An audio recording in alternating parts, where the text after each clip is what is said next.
আসসালামু আলাইকুম, আমি নাইম দক্ষিণ কোরিয়া থেকে। সবাইকে স্বাগত জানাচ্ছি আমার ইউটিউব চ্যানেল নাইমিলিতে।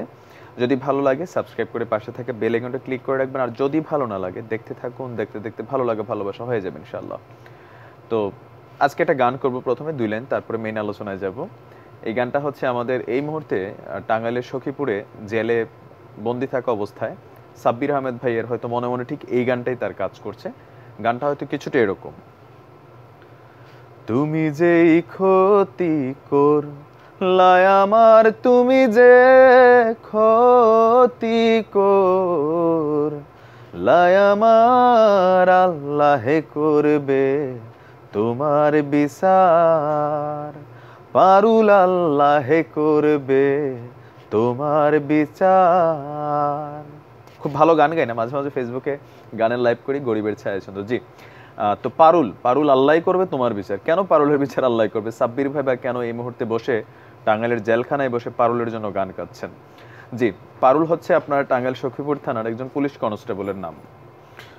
তো এই নারী কনস্টেবল যিনি আছেন তিনি খুব দুর্ধর্ষ একটা সাহসিকতার পরিচয় দিয়েছেন, যার কারণে এই সখীপুর মডেল থানার ব্যাপারে কিছুদিন আগে আরেকটা আমি ভিডিও আপলোড করেছিলাম যে রিক্সাওয়ালা এসে যে দুর্ধর্ষ খুনের আসামিকে গ্রেপ্তার করেছিলেন। তা আমাদের পারুল আপা, তিনি অনেক ট্যালেন্ট এবং সাহসী। তিনি আসলে প্রেম করার মাধ্যমে একজন গ্যাং যারা চোর আছে, গ্রুপের চোর, একজন বড় ধরনের চোরকে, ট্রাক্টর চোর সদস্য যারা আছে তাদের প্রধান যে নেতা সাব্বির আহমেদ ভাই, যার বয়স হচ্ছে 35, যিনি আপনার ময়মনসিংহ জেলাতে বসবাস করেন, তাকে আসলে তিনি গ্রেপ্তার করিয়েছেন ভালোবাসার ফাঁদে ফেলে। এখন ঘটনা কি? ঘটনা হচ্ছে এই সাব্বির আহমেদ হচ্ছে আপনার একজন যারা ট্রাক চুরি করে বা নানান ধরনের পরিবহন চুরি করে ওই শ্রেণীর একজন বড় একটা গ্রুপের তিনি প্রধান। তো বিভিন্ন সময় তারা এই ধরনের আপনার বড় বড় যানবাহন গায়েব করে ফেলে, চালকদেরকে নানান ধরনের কি বলে যে আপনার অজ্ঞান করার মতন মলম পার্টি টাইপের তারা। তো এই মামলাটা আপনার দায়ের করা হয় 19শে সেপ্টেম্বর 2019-এ। মামলাটা দায়ের করা হয় আপনার সখীপুরে। তো সেই মামলার বিষয়বস্তু ছিল, যিনি মামলা করেছেন তার নাম হচ্ছে আপনার লাখমিয়া। লাখমিয়া হচ্ছে মামলার বাদী। তো তিনি বলেছেন যে আপনার 11ই সেপ্টেম্বর তার কাছে একটা ফোন আসে, তার আশেপাশের এলাকা থেকেই, নাম্বারটা ছিল সাব্বির ভাইয়ের নাম্বার। তো ফোনে এসে বলা হয় যে তার যিনি ফোন করেছেন সাব্বির ভাই ফোন দিয়ে বলেন যে তার কিছু জমি আছে, চাষ করতে হবে, ট্রাক্টরের প্রয়োজন। তো স্বাভাবিক, আপনার লাখমিয়া ট্রাক্টর নিয়ে গিয়েছেন সেইখানে। তো সাব্বির ভাইয়ের সাথে আপনার কিশোরগঞ্জের আপনার মোল্লাবাড়ি বাসিন্দা, তার নাম হচ্ছে তানভীর আহমেদ। তো তিনি আর এই সাব্বির আহমেদ ওরফে বাবু, এই দুইজন মিলে সেখানে, তাদের সাথে থাকা আরও সদস্যরা মিলে আপনার লাখমিয়া যখন ট্রাক্টর নিয়ে সেখানে যায়, তাকে জুসের সাথে অজ্ঞান করার ওষুধ মিশিয়ে দেওয়া হয়। তো সরল বিশ্বাসে তিনি খান। খাওয়ার পরে আসলে তার কোনো কিছু খেয়াল নেই। পরবর্তী সময় তাকে স্থানীয় একটা গোডাউন থেকে উদ্ধার করা হয় অচেতন অবস্থায়। এলাকাবাসী দেখে উদ্ধার করে আপনার সখীপুর উপজেলা স্বাস্থ্য কমপ্লেক্সে ভর্তি করেন।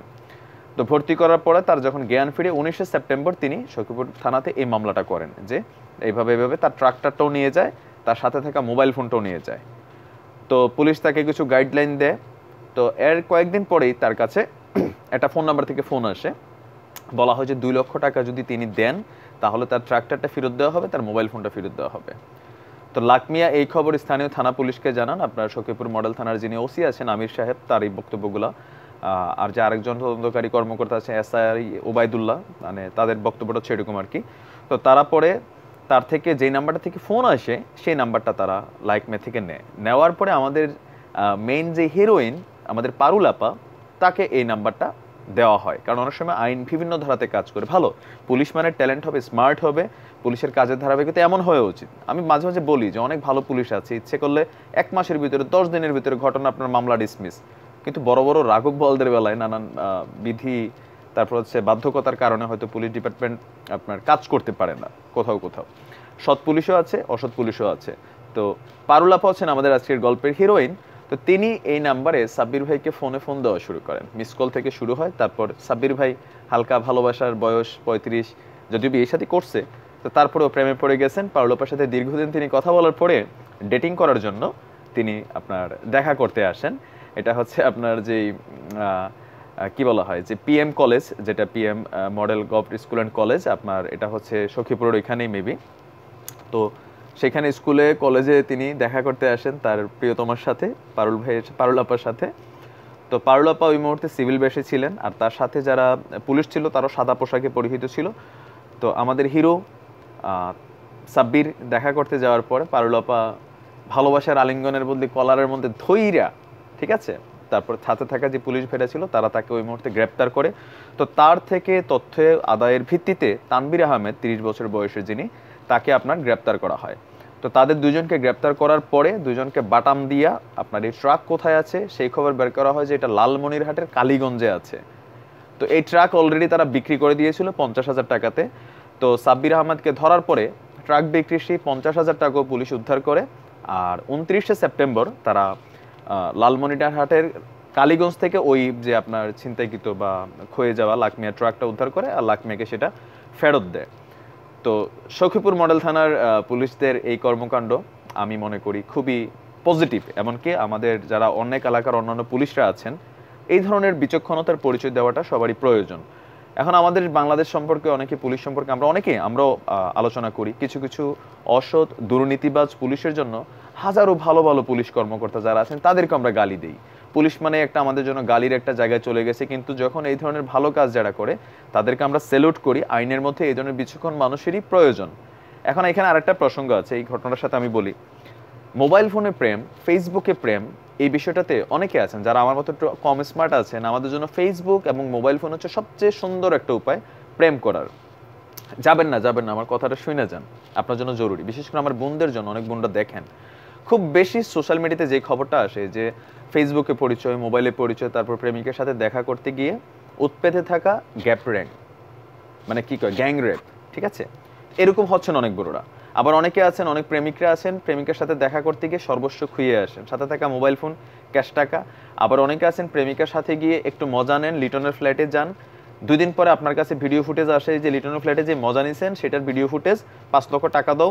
অনেক সংসারী মানুষ আছেন যারা মান সম্মানের ভয়ে আপনার টাকা দিতে থাকে। অনেক নারীরা আছেন, ভাবিরা আছেন, হয়তো এরকম কোনো প্রেমের ফাঁদে পড়ে যান, তারপর কোনো ফ্ল্যাটে যান, সেখানের যে ভিডিও ফুটেজ সেটা দিয়ে আপনাকে প্রতিনিয়ত ব্ল্যাকমেলিং করা হচ্ছে।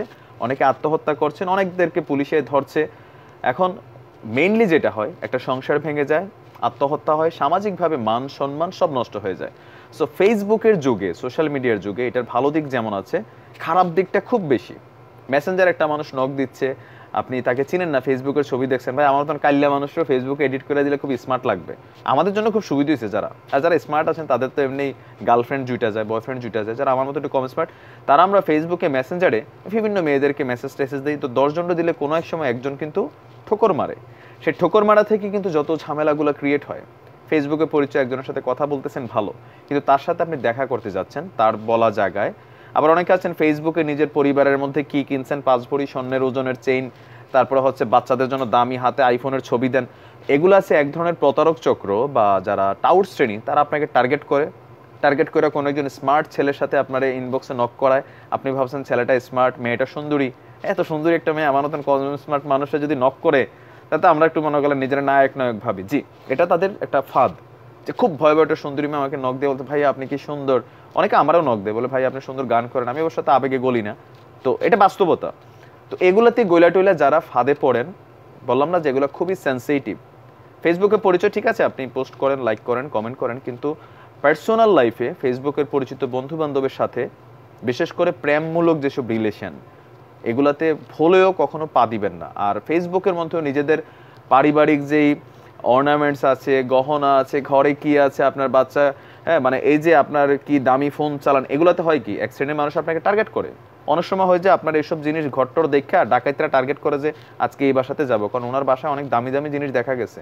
বাসা থেকে লাইভ করে এই সুপিসটা আনছি জার্মানি থেকে, এই গিফটটা পাইছি, চেনটা পাইছি, এই ফোনটা আসছে, এই ল্যাপটপ পাইছি। তো এগুলো তো হয় কি, ফেসবুকে অনেক চোরও আছে ভাই, আছে না? চোররা কি ফেসবুক চালায় না? অবশ্যই চালায়। তাহলে আপনার সার্বিক দিক খেয়াল রাখতে হবে। সোশ্যাল মিডিয়ার ভালো দিক আছে, নেগেটিভ দিক আছে।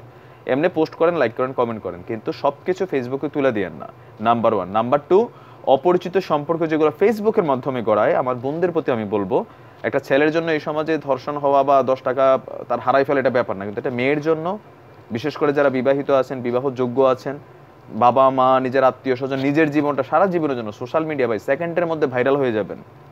আপনি ঠিকমতো টাকা দিচ্ছেন না, হিসাবে মিলে না, পট করে আপনার ভিডিও একটা ফেক আইডি থেকে সে ছেড়ে দিবে, আপনি কিচ্ছু করার না, আপনি তার গাইড নেবেন, তার কাজই এটা। সো নিজে সচেতন হন সোশ্যাল মিডিয়া ব্যবহারে, আর ধন্যবাদ আরেকবার আমাদের পুলিশ ভাইদেরকে, শুভকামনা রইল। আজ এ পর্যন্তই, যাবার আগে আবারও বলবো, যদি ভালো লাগে সাবস্ক্রাইব, আর ভালো না লাগলে দেখতে থাকুন। ইনশাল্লাহ একদিন ভালো লাগা ভালোবাসা আদায় করেই নেব। আজ এ পর্যন্ত, আসসালামু আলাইকুম।